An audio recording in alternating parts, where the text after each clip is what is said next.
그럼 토요 랭킹쇼가 뽑은 오늘의 첫 번째 한 랭킹으로 갑니다. 바로 협치 깨고 대치입니다. 영수회담으로 어렵게 협치 분위기가 마련되는가 싶더니 다시 금이 가기 시작했습니다. 야권이 최상병 특검법을 강행 처리하고 대통령실이 거부권을 시사하면서 전국이 빠르게 얼어붙고 있습니다. 재석 168인 중 찬성 168인으로서 순직 해병 수사 방해 및 사건 은폐 등의 진상규명을 위한 특별검사의 임명 등에 관한 법률안은 가결되었음을 선포합니다.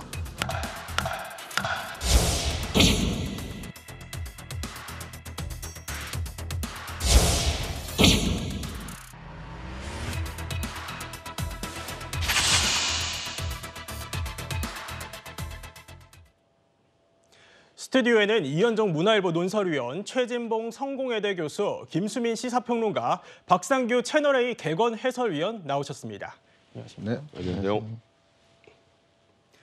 윤 대통령과 민주당 이재명 대표의 첫 영수회담이 협치의 첫걸음이 될 거란 기대감이 있었는데 차갑게 식는 분위기입니다. 지난 목요일 민주당 주도로 최상병 특검법이 국회 본회의를 통과한 지 1시간 30여 분 만에 정진석 대통령 비서실장이 브리핑을 열었는데요. 먼저 들어보시죠. 최상병의 안타까운 죽음을 이용해서 정치적인 목적으로 악용하려는 나쁜 정치입니다. 일방 처리된 특검법이 대한민국을 혼란에 빠뜨리는 사례로 남을 것이란 우려가 큰 만큼 대통령실은 향후 엄중하게 대응할 것입니다. 엄중하게 대응하겠다. 이걸 사실상 대통령의 거부권을 시사한 발언으로 해석이 되는데요. 이현정 위원님, 네. 대통령실 입장에서는 어떤 점을 좀 문제를 삼는 겁니까? 우선 이제 최상병 사건은 수해 복구 작업 끝에 이루어졌던 아주 안타까운 사고사였습니다. 근데 문제는 그 사고사를 조사하는 과정에서 여러 가지 논란이 빚어지면서 지금 특검론까지 가지 않습니까? 근데 문제는 이제 윤 대통령 입장에서 보면 지금 이 사건은 현재 이제 공수처와 경북경찰청이 수사를 하고 있습니다. 네. 즉 경북경찰청에서는 이 사건 사고 본안에 대한 수사와 함께, 그다음에 공수처 같은 경우는 이 사건을 혹시나 어떤 대통령의 지시에 따라서 뭔가 은폐했다든지 뭐 이런 것들에 대한 수사를 하고 있는 거예요. 수사를 방해했다든지 이 분야의 수사를 진행시키고 있지 않습니까? 자, 그러한 상황에서 예를 들어서 우리가 이태원 특별법 같은 경우는 이미 수사가 다 이루어진 상황에서 특별법이 만들어졌습니다. 근데 현재 이 사건은 수사가 진행 중인 사건인데 진행 중인 사건을 과연 특검으로 하는 게 올바르냐는 이제 문제지가 있는 것이고요. 두 번째로는 그 특검의 어떤 본질적인 내용입니다.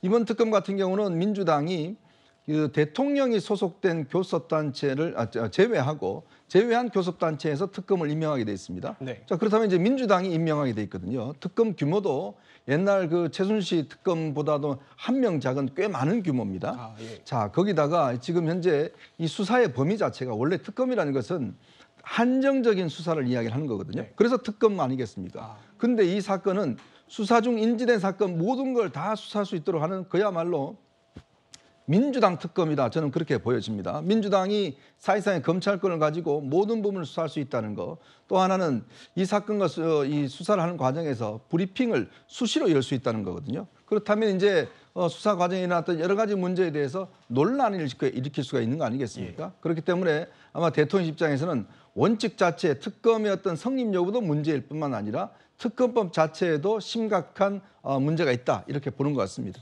특검법 자체에 심각한 문제가 있다 이렇게 말씀을 해주셨는데요. 특검법상 대통령은 이 민주당이 추천한 후보 중 한 명을 택할 수밖에 없어서 야당이 수사권을 갖게 되는 것과 마찬가지 아니냐 이런 주장이 나오고 있습니다. 국민의힘에서도 비슷한 목소리가 나옵니다. 대통령의 제2요구권 행사는 헌법상의 권리입니다. 이 법안에 어떤 하자가 있다면 언제든지 이제 제2요구권을 행사를 할 수가 있고요. 특검의 또 내용에 들어가면은 대한변협이 4명의 특검을 추천하게 돼 있습니다. 4명의 특검 중에도 2명만 민주당 단독으로 추리거든요. 민주당 단독으로 추린 거에 대해서 대통령이 임명하라. 이 내용을 들어가도 그런 문제점이 있습니다. 네, 들어보면 여권에선 사실상 민주당 입맛에 맞는 인물을 특검에 앉히려는 거 아니냐 이런 해석인데요. 김수미 평론가님, 최상병 특검법에 대해서 여야 간의 입장차가 상당히 큰 것 같아요. 네, 입장차 중에 가장 큰 것 중에 하나가 특검의 이제 추천 방법이 될 텐데 특검 추천에 대해서 이제 민주당에서 뭐 2명을 추천한다 이걸 두고 민주당이 사실상 임명하는 특검이다 이렇게 표현을 하고 있는 것이 이제 국민의힘 쪽의 논리입니다.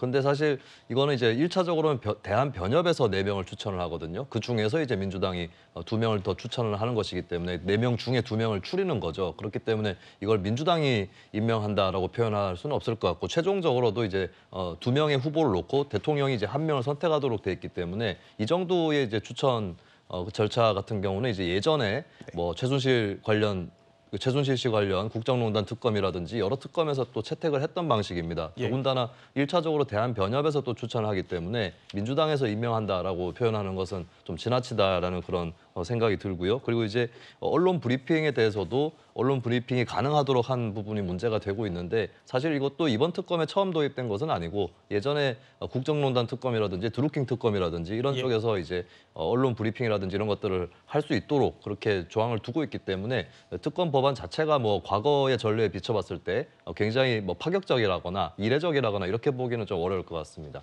아, 네, 이례적인 건 아니란 얘기군요. 네. 네, 박상규 의원이 그런데 이 윤 대통령이 조만간 또 취임 2주년 기자회견을 열 걸로 알려졌잖아요. 네.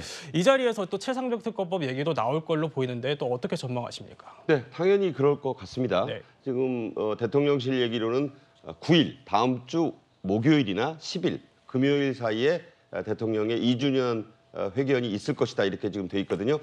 지금 내용이 지금 알려지고 있는 바로는 그래픽에서 보듯이 헌법의 수호자로서 왜 해병대원 특검법을 수용할 수 없는지를 국민께 직접 구체적으로 설명할 가능성이 크다 이렇게 얘기가 나오는 것이고 예. 아까도 나왔지만은 이 수사권은 행정부의 고유 권한인데 이것을 국회가 여야 합의 없이 특히 이제 여기서 말하는 국회라는 게 민주당 주도의 야당이 예. 이걸 일방적으로 행사하는 것 아니냐 이것은 삼권 분립에 대한 위반이고 또 그래서 그 합의 없이 하게 될 경우에는 수사권이 없는 국회가 수사를 하겠다는 거니까 이거를 그냥 놔두는 것은 행정부의 수반인 대통령으로서의 직무를 유기하는 것이다라는 점을 네. 이제 구체적으로 설명을 할 것이다라는 것이 이 포인트예요. 공수처는 오늘 오전 9시 40분쯤에 김계환 해병대 사령관을 소환했습니다. 네. 이제 공수처의 수사도 법무부 관리기관을 조사한 데 이어서 속도를 내는 거예요.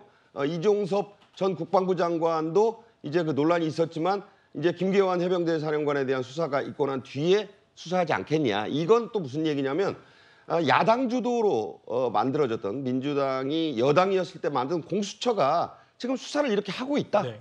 이걸 보여주는 것이기도 보여주기란 뜻이 아니라 실질적으로 수사를 하고 있다. 이런 포인트입니다. 여기서 한마디 드리자면 이 특검을 야당이 임명한 전례도 있고 여야 합의로 해서 정치권에서 개입하지 않은 선례가 있어요. 그러니까 어떤 거냐면 내곡동 최순실 드루킹 특검은 야당이 추천한 특검입니다. 그렇지만 대북 송금 특검하고 BBK 특검은요 정당이 빠졌어요. 예. 그러니까 이런 선례를 참고하자는 거예요. 그러니까 모든 특검을 다 뭐 이렇게 합의로 할 수도 없지 않느냐라고 그런 전례를 야당이 얘기했으니까 이런 것도 있고 이런 것도 있다. 네. 하지만 특검의 성격은 어떤 의미에서는 여야 합의가 좀 전제되면 더 좋지 않겠냐. 이런 것을 대통령은 설명하면서 전례도 좀 들지 않겠냐. 그러니까 이것은 민주당이 주도하는 특검에 일방적으로 대통령이 따라가라, 수용해라 하는 건 지나치다. 이런 점이 아마 포인트가 되지 않을까. 그 국회 2주년 기념 그 회견에서 이런 내용이 나오지 않을까 싶은 겁니다. 네. 네. 그 여러 선례가 있으니까 가급적이면 여야가 합의를 해서 하는 방안이 좋다 이런 네, 그런 게 말씀이시죠? 이제 과거에 있었으니까. 예, 예. 예. 네, 한편 민주당은요 윤 대통령에게 최상병 특검법 수용을 거듭 압박하고 있습니다. 어제 이재명 대표는 윤 대통령이 거부권 행사를 하지 않을 것이라고 믿는다 이렇게 말을 했는데요. 어떤 이유 때문인지 한번 들어보시죠. 특검을 왜 거부합니까? 죄졌으니까 거부하는 겁니다. 민심을 거스르다 큰 코 다칠 겁니다. 특검을 거부하는 자가 범인입니다. 과거 윤석열 대통령의 발언을 동영상으로 다시 보시겠습니다. 특검을 왜 거부합니까? 죄 졌으니까 거부하는 겁니다. 윤석열 대통령님 그리고 여당이 거부권 행사를 하지 않을 것으로 믿습니다. 범인이 아닐 것이니까. 제가 영수회담에서도 말씀드렸던 것처럼 정치가 전쟁이 돼서는 안 됩니다.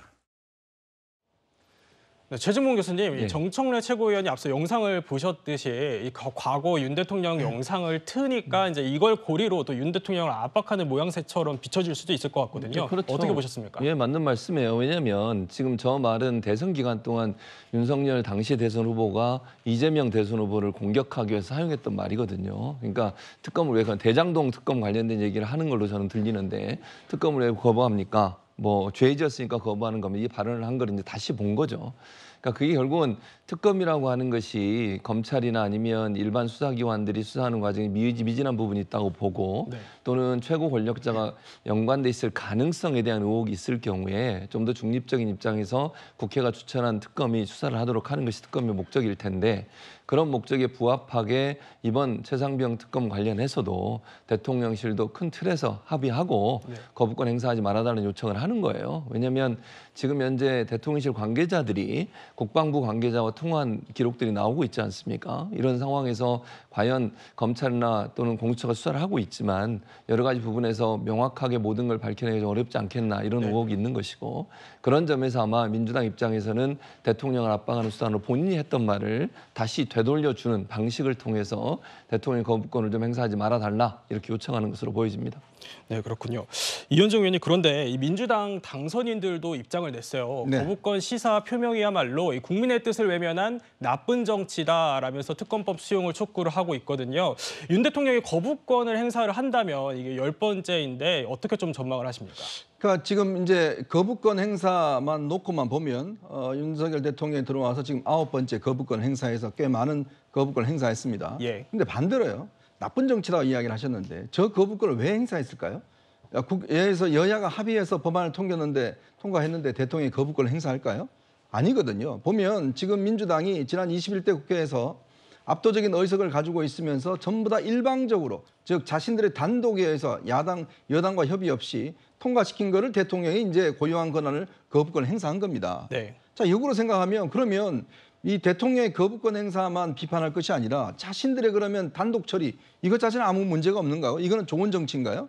저는 그걸 다시 묻고 싶은 거예요. 더군다나 이 법안 중에서 보면 간호법 제정, 노란봉투법, 방송 3법, 양곡관리법 이거는 보면요. 문재인 정부에서도 이게 좀 문제가 있다고 그래서 본인들도 통과시키지 않은 안입니다. 네. 자, 그런데 정권이 바뀌고 난 다음에 역으로 지금 이야기를 하고 있는 거거든요. 아니 그렇다면 문재인 정부에서 당연히 방송 3법, 그다음에 뭐 노란봉투법 그 통과시키지 왜 통과 안 시켰겠습니까? 네. 자신들이 보기에도 이거 자체는 과도하고 문제점이 있다라고 했기 때문에 통과를 안 시킨 법안을 정권이 바뀌고 난 다음에 윤석열 대통령이 이제 대통령이 있으니까 그때 이제 일방적으로 통과시켜서 해놔놓고 나중에 대통령의 고유한 권한인 이 거부권 행사가 많다는 이유로 무조건 대통령 거부권 행사만 문제가 된다. 이거는 제가 볼 때는 문제가 아니지 않냐 싶어요. 왜냐? 본인들도 그렇게 많은 단독 처리를 했던 것 이거 자체도 좋은 정치는 아닙니다. 자, 그렇다면 정말 대통령이 여야가 합의했는 이 안건에 대해서 거부권 행사했다면 저는 비판받아 마땅하다고 봅니다. 그러나 지금 상황은 그렇진 상황이 아니지 않습니까? 결국은 이 야대라는 즉 야대 압도적인 야대를 어떤 면에서 보면 저지할 수 있는 유일한 권한은 지금 대통령의 거부권밖에 없는 상황이거든요. 그렇기 때문에 저는 불가피했다 이런 말씀을 드리고 싶습니다. 네, 이현정 의원님은 불가피하다 이렇게 말씀을 좀 해주셨는데 김수민 평론가님, 이 대통령이 거부권을 행사하면 10번째라고 앞서 CG로도 보여드렸는데 야당은 이 또 재의결을 시도를 할 걸로 보이거든요. 국회로 다시 공이 넘어온다면 이 경우에 또 국민의힘 이탈표도 관건이 될 것 같아요. 네, 국민의힘 일부 의원들 같은 경우는 이 특검 자체는 좀 찬성을 할 필요가 있다 이런 의견을 피력을 하기도 했고 이거 첫 번째로 표결을 할 때에 퇴장했었던 안철수 의원 같은 경우도 다시 표결하면 그때는 찬성표를 던지겠다라고 공언을 한 상태입니다. 그런 측면에서 이제 만약에 국민의힘이 이제 113석이 현재 의석이고 그리고 무소속인데 친국민의힘 성향의 한 석, 그리고 자유통일당 소속 한 석 이렇게 법력권이 115석이거든요. 네. 여기서 한 17표, 18표 정도가 이탈을 하게 되면 이거는 이제 3분의 2라고 하는 의결 정족수를 넘겨서 네. 재의결에서 가결이 되게 됩니다. 그런 경우에는 이제 대통령 거부권이 이제 무력화되고 법안은 통과되는 사태가 일어나는 것이고요. 그리고 한편으로는 이게 전체 의원의 3분의 2가 기준이 아니라 출석 의원의 3분의 2가 기준입니다. 근데 국민의힘에서 만약에 26명이 출석을 하지 않는다, 표결을 하지 않는다고 했을 때는 현재 법야권 의석만으로도 통과가 될 수 있는 거거든요. 그렇기 때문에 국민의힘의 이탈 찬성표라든지 또 표결 불찬표 이런 것들까지 포함을 한다면 이제 재의결에서 가결이 될 위험은 여권이나 대통령한테 남아 있다 이렇게 볼 수가 있겠습니다. 만약에 그렇게 된다면은 굉장히 윤석열 대통령의 입지라든지 이런 것들도 급속하게 축소가 될 것이고 여권 내 분열도 굉장히 가속화될 수 있거든요. 그렇다면 저는 대통령 거부권을 행사한다고 치더라도 뭔가 절충안이라도 좀 내놓고 그래서 이제 여권 내 뜻이라도 좀 제대로 모아야 되지 않을까 그런 대책이 대통령과 여권에게는 필요해 보입니다. 제가 보기에는 예. 지금 김수민 평론가는 지금 현재의 21대 국회에서의 상황만 말씀을 하셨는데 예. 저게 이제 시점상 22대 국회로 넘어갈 수 있어요. 왜냐하면 이제 대통령도 이 거부권 행사 자체를 네. 고심 끝에 또 시간을 두고 할 수 있거든요. 그러면 이제 이번 국회 마지막 회의가 28일 혹은 뭐 29일 이렇게 되면 그날을 넘길 수 있거든요. 그러면 이 문제는 재의결에 관한 한 22대 국회로 넘어가게 됩니다. 그런가요? 그러면 예. 말씀하신 대로 이런 모든 상황이 113이 아닌 108명을 놓고 해야 되잖아요. 네. 지금 공개적으로 만약에 재의결이 이루어진다고 하면 나는 뭐 별로 이렇게 당론을 안 따르겠다고 하는 의원이 조경태 의원, 안철수 의원, 김재섭 당선인 등 해서 4명 이상이 될 수도 있다라고 지금 보고 있고 적지 않다. 이게 예 그렇죠. 적지 않습니다. 또 하나 무기명이잖아요. 그러니까 출석을 안 해서 막을 수 있는 상황이 아닌 거예요. 예. 그러니까 만약에 이게 22대 국회에서 재의결이 이루어지는데 한 9명만 이탈을 하면 이것은 여당으로 보면 정치적 재앙이 될 수도 있는 상황이기 때문에 이제 그런 상황을 막기 위해서 아까도 말씀하셨지만 뭔가 사전 정지 작업 이것이 거부권이 마땅히 행사돼야 되고 재의결도 또 이렇게 일사불란하게 해서 막아내야 된다라는 논리가 형성이 안 되면 예. 상황은 예측 불가 상황에 빠질 수 있다 이렇게 봅니다. 네, 그렇다면 여야는 이 현재 상황을 어떻게 바라보고 있을지 목소리 한번 들어보겠습니다.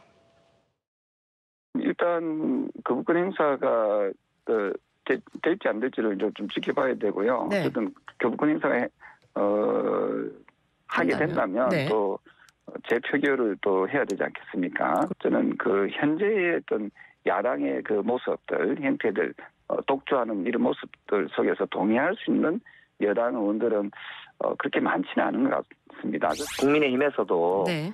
22대까지 최상병 특검법을 끌고 가는 것이야말로 저는 오히려 윤석열 정부를 정말 망가뜨리는 그런 스스로 무덤을 파는 일이 된다. 그래서 이거는 정말 21대에서 꼭 정리를 하고 넘어가야 될 문제로 저는 봐야 된다고 봅니다.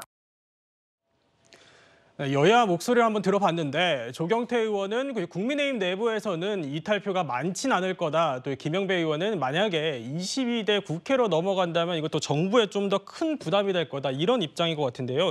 이현정 의원님 좀 어떻게 들으셨습니까? 그러니까 지금 뭐 의석 구조로 보면 이 문제는 어쨌든 간에 민주당 입장에서는 계속 끌고 갈 겁니다. 예. 그런 계속 이슈화를 시킬 거기 때문에 저는 이제 그렇다면 대통령실과 여당 차원에서 대책이 필요한 거죠.